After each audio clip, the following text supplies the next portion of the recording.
Hi there. Thanks for tuning in. Today, we're going to be doing an analysis and valuation of BJ's Wholesale Club. So let's get started. But before I do, I just want to say if you like videos like these and if you want more stock analysis stuff, please give me a like and subscribe if you would like to. It really helps me out and it tells me that you keep wanting these kinds of videos and you keep wanting these kinds of analyses. And if you have any stock in particular you want me to take a look at, then comment down below. I love doing viewer requests as well. So, anyways, let's get started here. So, first of all, BJ's is basically like Costco. It's a warehouse store. You pay for a membership, and usually you get stuff that would be cheaper than in comparable supermarkets, sometimes in bulk, sometimes not.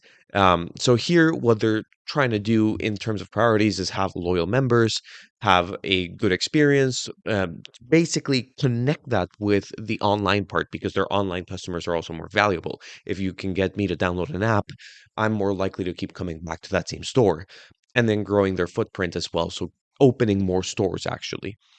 They have 8 million members. The value that all the members did was $126.3 million. The renewal rate 90%. So a lot of members end up renewing every single year. And the market penetration is pretty high. So in general, they're doing pretty decent. In this latest quarter, their net sales are up. Their gross margin rate is flat, which is good. You want to see it at least flat or improving. And in general, things are actually improving a lot. So the warehouse club model, let's talk about what is about it that generates so much money. Because if you look at companies like Sam's Club, BJ's, Costco, they generate a lot of cash. So basically, because they have less SKUs, they really care about, hey, we're going to sell these SKUs well, we're going to present them well, less labor in general, because you're just putting stuff in a warehouse. You're not putting stuff in a warehouse and then moving it to a storefront. So it's a little more efficient. The lower per square foot build out cost. So if you go to a Walmart, a Target, a supermarket like that, they have the warehouse in the back and then they bring stuff out front. Here, it's a little bit more efficient there. They are reinvesting constantly, so they have better prices, and that's what makes someone like me or you pay that membership fee because you're saving a little bit. And then you also have other services like tires, pharmacies, fuel, and whatnot, which is very, very good. And that's why they have this 90% renewal rate. So that's the strength of this model as opposed to regular supermarkets for people who like it and can afford it. Now, in general, BJ's is growing. The warehouse model is growing a lot. Here's the compounded annualized growth rate of 6%, which is quite a bit from 2007 to 2024. Pretty much nonstop growth all the way through. And then they're outperforming the growth of a lot of other sectors, including the grocery sector. And here, what they make out of memberships, that's grown consistently for 25 years. And every 5 years or so, they end up increasing the membership fee. But it's less often than before, actually. So that's interesting to see. But we love to see that they make more money out of each member every single time. That's what you want to see if you have so many members returning like they do. They also are mostly based right now in the East Coast of the United States and slightly moving out west. So they recently opened in their 21st state, which is Kentucky. So they're moving. They have a lot of growth in geographies, in terms of geography. So they have 256 clubs, 192 gas stations, in 21 states. So still lots of room to grow, lots of empty spots in that US map, or maybe even Canada or Mexico. Who knows? And their growth in recent years has also really, really accelerated. So in the next 2 fiscal years, they're saying, hey, 25 to 30 per year. That is awesome. Or sorry, over the next 2 years. So 15 at least ish per year.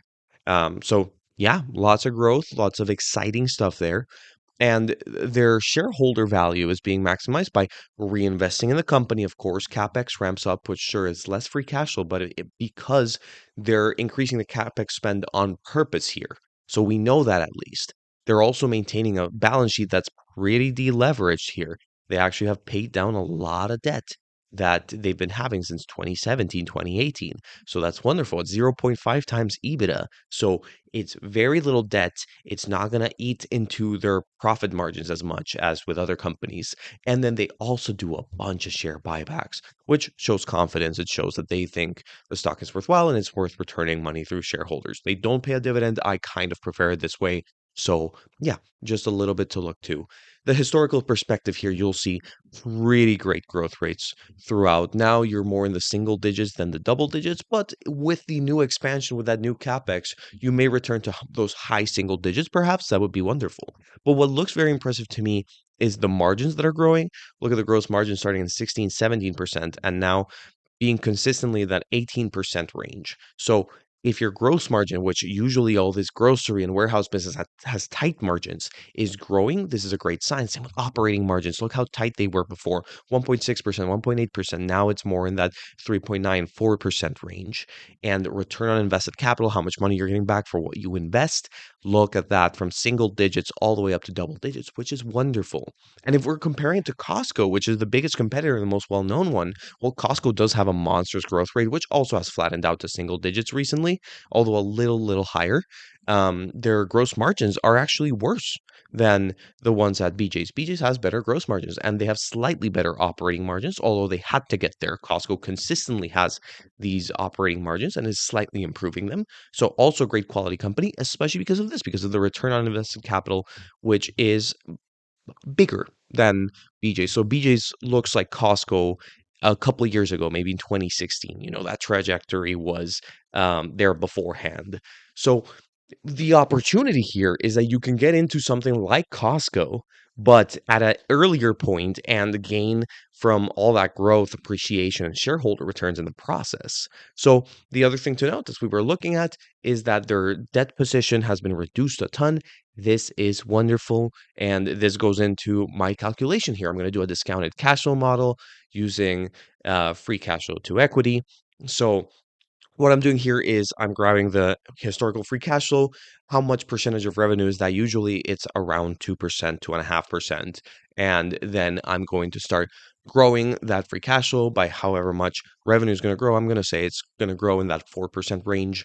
So yeah, here we're going to end up with what it will be the market cap that I think it should have, which is about $7.36 billion. But if we divide it by the total number of shares out, you would get a fair value of equity of $56.12 per share. This is assuming a required rate of return of 11% per year, and then a perpetual growth rate of 4%. So I'm saying it's growing by at least 4% for perpetuity. If it grows more, it'll be worth more, obviously. And then if we adjust it for debt, so the net debt that was shown in the last slide, then it's a little less. Market cap of $6.8 billion, and then a value posted of $51.90 per share. So that's what I think a share of BJ's is worth. Let's compare it to real life. What are they worth right now? Well, it is a lot more, a lot more. So it's 91.61 right now. It used to be way more, 120. So right now they're in a correction. Um, and you'll see that even as recently as 2023, it was trading decently close to where I think fair value is. But now you have higher growth and whatnot. Market cap of 12 billion. So that's about almost double what I had predicted, and P ratio of 20, which if you look at the P ratio of Costco, for example, it's about 30. So you do have a company that's really high quality for slightly cheaper.